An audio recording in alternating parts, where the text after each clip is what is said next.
Thank you. So, David, you are absolutely fucking right. I actually did, for the first time in a long time, I did a live comedy open mic outdoors in person last night. And it was just, on the stoop of a comedy club for whomever so happened to be walking by on the streets of Philadelphia that evening. And there happened to be a British couple walking by. And I actually asked them if they thought maybe they would take us back. Because clearly it's been over 200 years, and we have proven that we just cannot handle ourselves on our own. I thought the guy was going to laugh and walk away, but he just goes, absolutely not.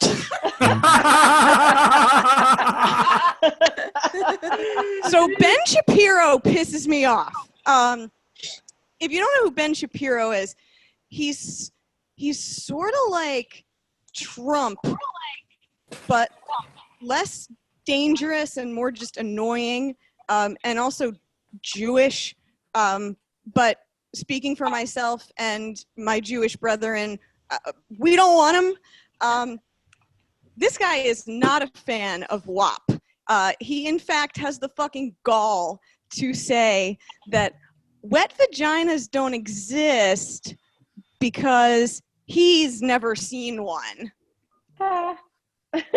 He believes in God. I don't know, Ben. I think the vaginas of America are fine. This sounds like a you problem. We have been quarantined for like 6 months pretty much, and I was remembering the news that I was watching back on March 15th, the day before like everything here totally shut down. And at that point, I was still following the Democratic primaries and the debates and everything. So I was watching some analysis of that, and the guy on TV just goes, yeah, Buttigieg was pretty impressive tonight, but overall, the night really belonged to the coronavirus. like it just swept the Oscars. And then I got nostalgic for back when we were still calling it the coronavirus. This has been a rough fucking year. I lost one of my very beloved cats last month. Sorry. To aggressive liver cancer that I'm pretty sure the universe meant for me,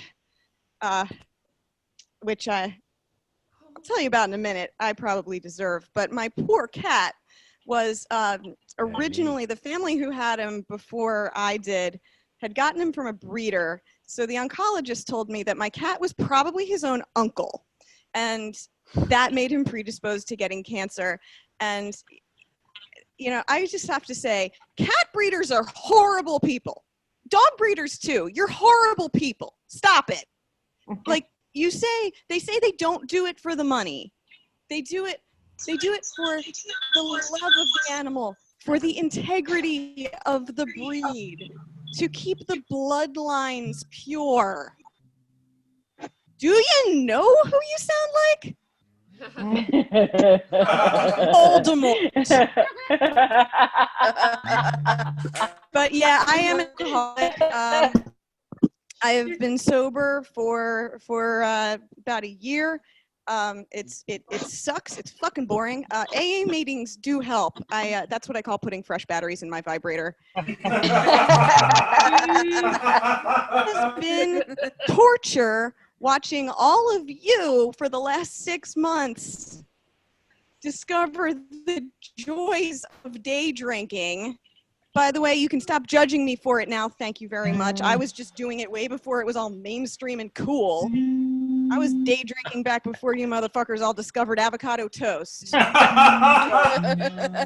But seriously, it's made it extra tough. When you do not day drink, you have to find other ways to fill the time when you are quarantined. So one thing that I did was watch a lot of the old movies from my childhood that I grew up on, all the old Disney shit, like, Sleeping Beauty, Cinderella, Snow White, Little Mermaid, all that stuff. And do you guys realize how fucked up these stories are? Watching it as an adult, it's less entertainment and more wondering which princess is going to have which PTSD symptom when she's in her 30s. Seriously, Cinderella. Look, Cinderella did not need a fairy godmother and a husband. She needed child protective services. You know, ironically, the only Disney heroine who did not have that fucked up of a childhood was the only one who did have a diagnosable psychological disorder, and that was Ariel.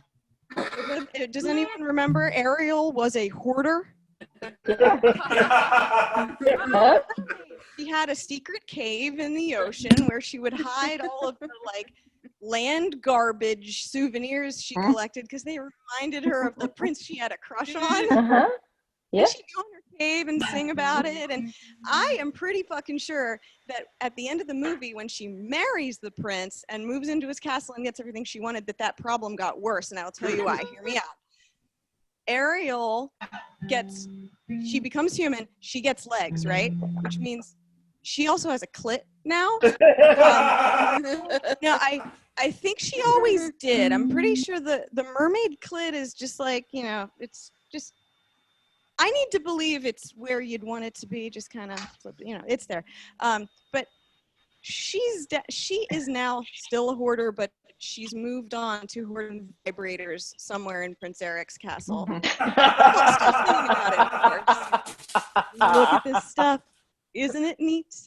Eric thinks this one massages my feet. I've got rabbits and dildos aplenty. I've got bullets and rockets galore. You want Hitachi wands? I've got 20. And I get those out when Snow White and Rapunzel come over to sip rosé and talk about our mommy issues.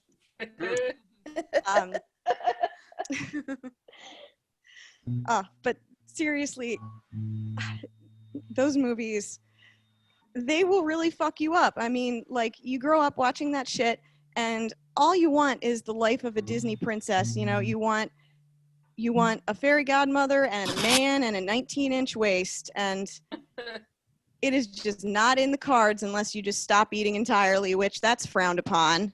You can't show all those kids those movies and then, you know, call it an eating disorder. It's just a diet that works.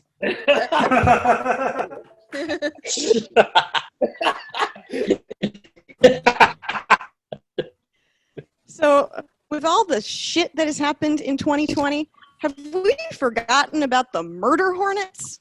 Yeah, kind of. I thought so until I realized it wasn't a literal thing. It's a new and improved nickname for the police. Oh, say more. Listen, everybody. Don't say more. These are tough times. We need to be good to each other. We need to help each other. So please join me in supporting one particular humanitarian cause that I am passionate about, which is helping a small subset of immigrant women in America who are suffering, namely the wife of Ben Shapiro and Melania Trump. I'm creating an Amazon wish list with vibrators and double A's. End the suffering. And vote for Biden. It will prevent my relapse. Yeah. Thanks, everybody. Give it up for Dani Riedel. Yay! Ah, Dani. Yeah. Girl, you're looking awesome on the backdrop, too. Love your outfit. Not to downplay things because you're so fucking hilarious.